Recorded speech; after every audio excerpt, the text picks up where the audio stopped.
You know that feeling when everything just clicks? When the right person texts you out of nowhere? When the opportunity you needed just falls in your lap? When you're not even trying and somehow everything works? Most people think that's luck, out of their control. But there's a state you can enter, consciously, where that becomes normal, where synchronicity stops being rare and starts being how you operate. The ancient mystics knew about it. Elite performers live in it, and most people never even know it exists. But once you learn how to enter it, everything changes. There's a frequency you're broadcasting right now, whether you know it or not, whether you like it or not. And here's what most people never realize. That frequency is either pulling life toward you or pushing it away. It's not mystical, it's mechanical. It's a pattern your nervous system is running on autopilot, and it's shaping every single outcome you get.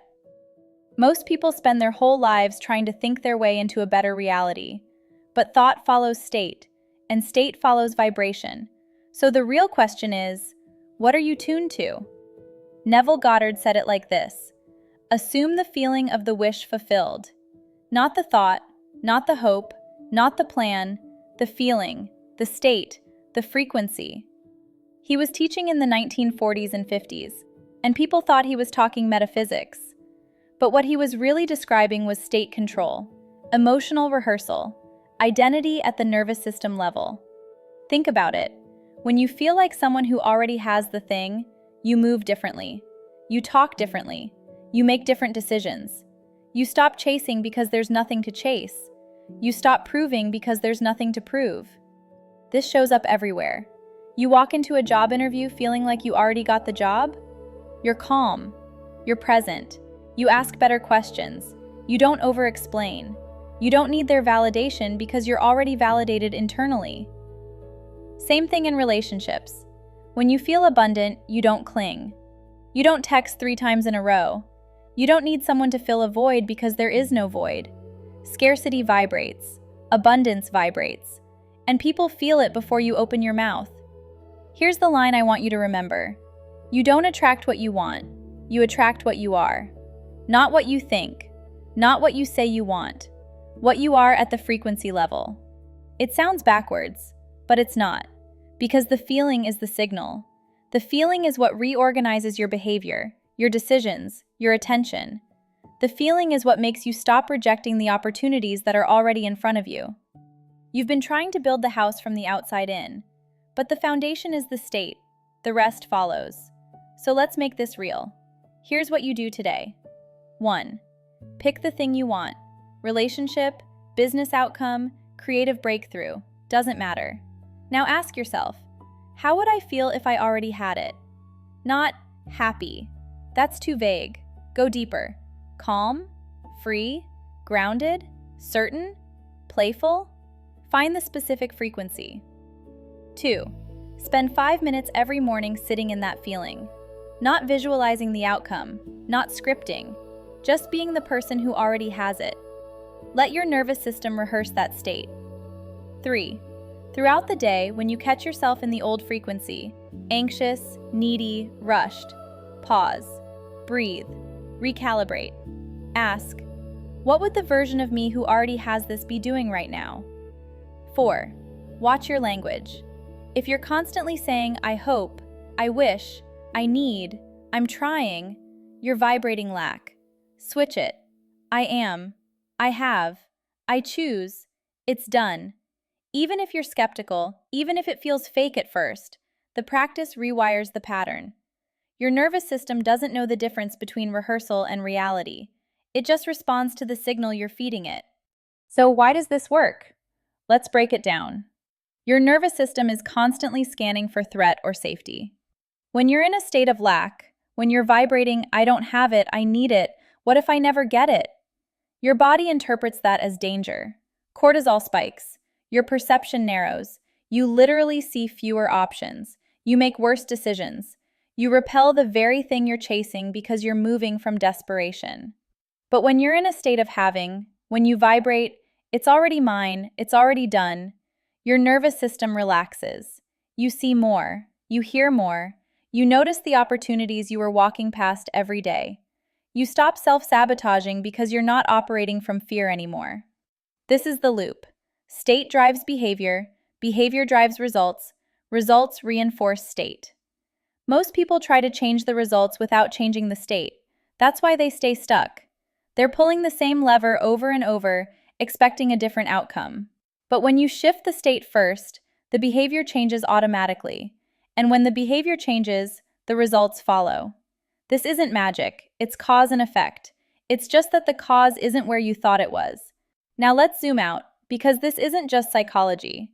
This is ancient technology. Elite athletes have been using this for decades. They call it mental rehearsal or state priming. Michael Phelps used to visualize his races so vividly, every stroke, every breath, every turn, that by the time he got in the water, his body had already done it 100 times. Same with surgeons. Before a high-stakes operation, the best ones mentally walk through the entire procedure. They rehearse the state of calm, precision, focus. They train their nervous system to stay in flow under pressure. Neuroscience backs this up. Your brain doesn't distinguish between a vividly imagined experience and a real one. Same neural pathways fire, same chemicals release. You're literally training your system to operate at the frequency of the outcome before the outcome happens. Different language, same principle. Neville called it assumption. Athletes call it visualization. Neuroscientists call it neuroplasticity. But it all comes down to this. You're either training your nervous system to vibrate lack, or you're training it to vibrate abundance. And whatever you're training is what you're going to get.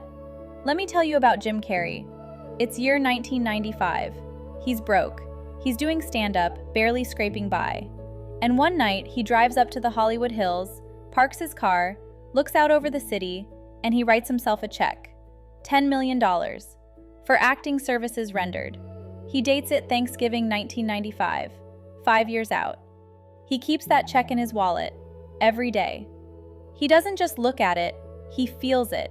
He imagines what it would be like to be the guy who gets paid $10 million for a movie. He walks like that guy. He talks like that guy. He makes decisions like that guy. Fast forward to 1994. He gets cast in Dumb and Dumber.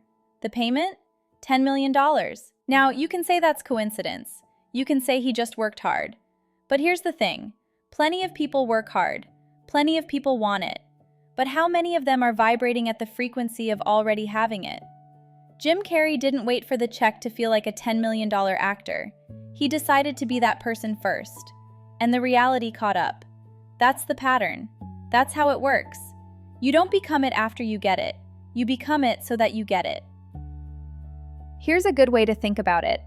Imagine you're a radio tower. You're always broadcasting. You can't turn it off. The question is just, what frequency are you on? Most people are on the frequency of lack.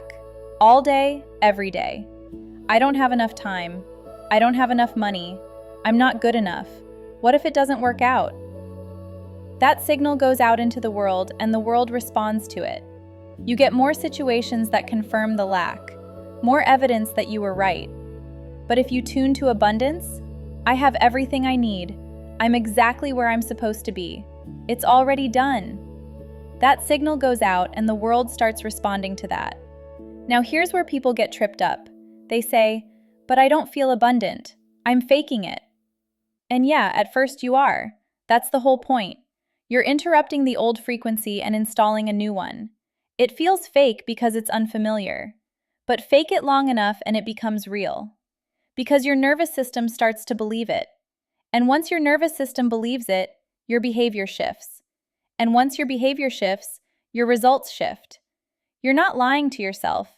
You're reprogramming the signal. All right, here's the most common way people sabotage themselves with this. They do the work. They rehearse the state. They feel abundant, calm, certain, whatever the frequency is. And then, 5 minutes later, they're scrolling Instagram, they see someone else winning, and they collapse. They're back on lack frequency. See, it's not working. I'm still stuck. They have it and I don't. That right there, that's the leak. That's where the frequency drops. So here's the hack. Catch the comparison before it becomes a spiral. The second you notice yourself comparing, pause. Don't judge it, don't fight it, just notice. Oh, I'm comparing. I'm vibrating lack. and then ask, what would the version of me who already has the thing feel right now? The version of you who already has it doesn't compare, because there's nothing to compare. You're on your own timeline. You're in your own lane. Someone else winning has nothing to do with you. This is a practice. It's a loop. You'll drop out of the frequency 100 times a day at first. That's fine. The goal isn't perfection.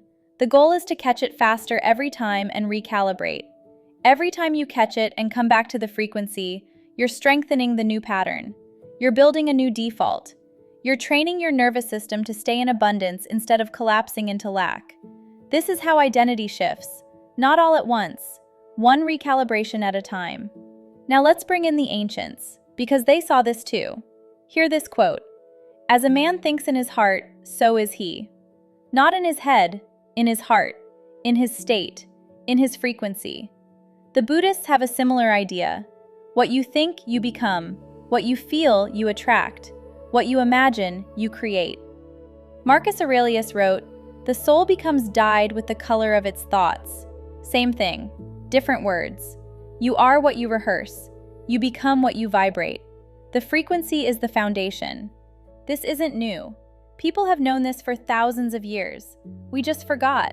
We got distracted by the noise, by the grind, by the idea that if we just work harder, push harder, force harder, eventually it'll happen. But force is a low frequency. Force is lack. Ease is abundance. Flow is abundance. And flow comes from state, not effort. Here's your challenge. For the next 7 days, pick one state you want to vibrate. Just one. Calm, confident, abundant, certain, free, whatever it is. Every morning, spend 5 minutes sitting in that state. Feel it, breathe it.